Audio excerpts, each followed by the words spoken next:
Hi everyone and welcome to our channel, and today I'll be reading a multi-character exclusive by me. So let's get into it. Cyno. Cyno had just come home from his work and he had to change from his outfit to a more comfy one. This was just for appearances. But apparently he actually didn't know that he was here, and he thought he was at work all along, since you were in the bathroom and didn't see him come in. So when he went to her room, he didn't bother to knock. And there he was, standing with a shirt over his head, looking at you, blushing brightly. When? The two of you stare at one another, awkward silence stretching between the two of you, before you looked away, trying to stifle a laugh, blushing. Sorry, Cyno.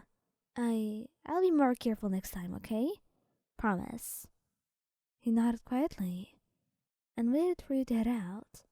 He was honestly shyer than you expected, but maybe this would be useful knowledge for later, right? You could certainly take that and use it to your advantage. But honestly, it didn't matter now, because you didn't want to seem so embarrassed in front of you. So you just pet him, telling him it's fine and that you didn't see much anyway. And that was kind of a lie, but it didn't matter. Whatever helped him sleep at night, right? Child probably knows you would love to see him shirtless, so he wouldn't actually bother to close the door sometimes. He has got no shame at all. But this time, he actually closed that. Not because there was something he was hiding, he just did it. It was habit. And when you went inside, you didn't bother to knock. Knocking wasn't just something the two of you did so much. You were pretty casual. And there he was, looking at you, shirtless and just wearing his shorts. Oh, come on. Can't you just at least buy me dinner first? He said, smirking, and he laughed at him, a light blush on your cheeks. You know I'm not here for you. Just give me the towel already. He laughed a little before chucking your towel at you. Yeah, he hid it just so you would come into the room. He's a little bit desperate, but bear with him. He's sweet enough that it kind of cancels off. And charming too. Albedo was not intent on you seeing him. That's why he always closed the door. No one was quite like a child. But regardless of that, you kind of just walked in on him by accident. You meant to go into the next room. But there you stood, staring at him.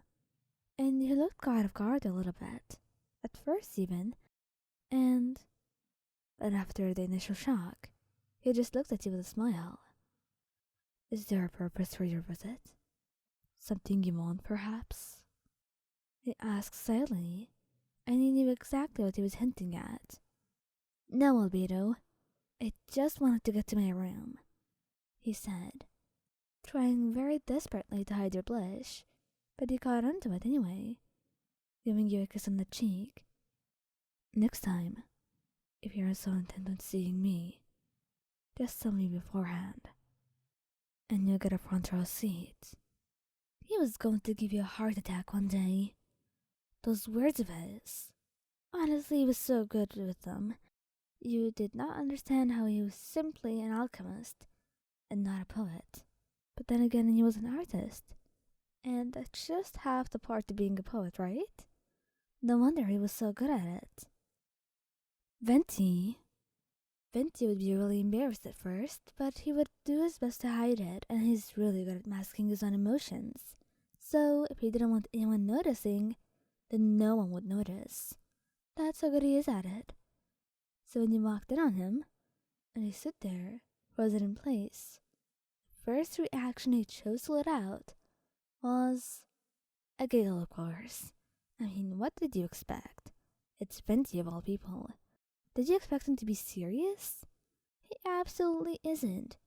Whenever there's something that just surprises him, he tries to laugh it off. But on the inside, he was kind of freaking out a little bit. He may be an Archon and having lived thousands of years, maybe there was nothing that could surprise him anymore. But there was an exception, and somehow, most of the time, it was you. He just gave you a soft smile, telling you that he'll make sure he gets back at you for it. And you better be careful, because he's going to come in the most unexpected of times. So be on your guard, alright? Scaramouche. He's probably the most insecure one on this list. Of everyone involved, Scaramouche would love to keep himself hidden, physically, emotionally, and probably on all levels.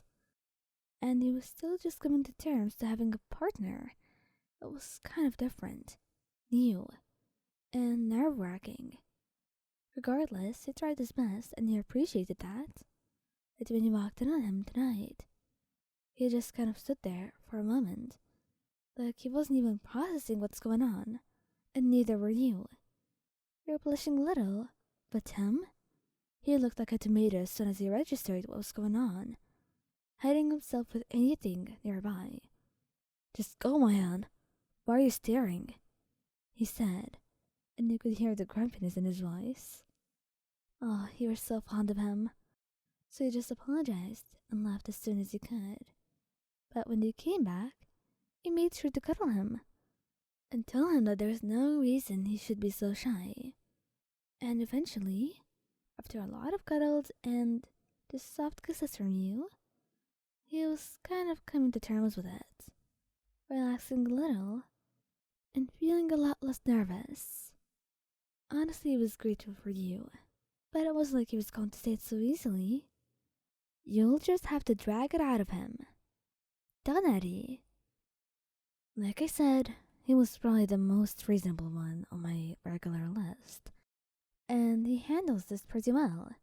Of course, I'm so proud of him. Maybe he's one of my favorites and I'm a little biased, but we're not gonna talk about that. Regardless, what happens is that when you walk in on him, he's really shocked by it, and embarrassed even, so he just kind of freezes for a little bit, before giving you a soft smile. There was a blush in his cheeks too, and you could see that.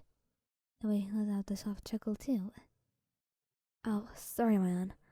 I think you needed to knock there. He nodded quietly, being a little embarrassed, while he laughed, telling you it's fine, and you should just turn around until he's done. You do just that. And honestly, you feel pretty embarrassed, but he wraps his arms around your waist, giving you a kiss on the forehead, and telling you it's fine, you just forgot. Besides, you're partners anyway.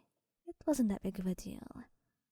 Yes, he was such a sweetheart, and absolutely able to deal with many situations, unlike the disasters on the list of the rest.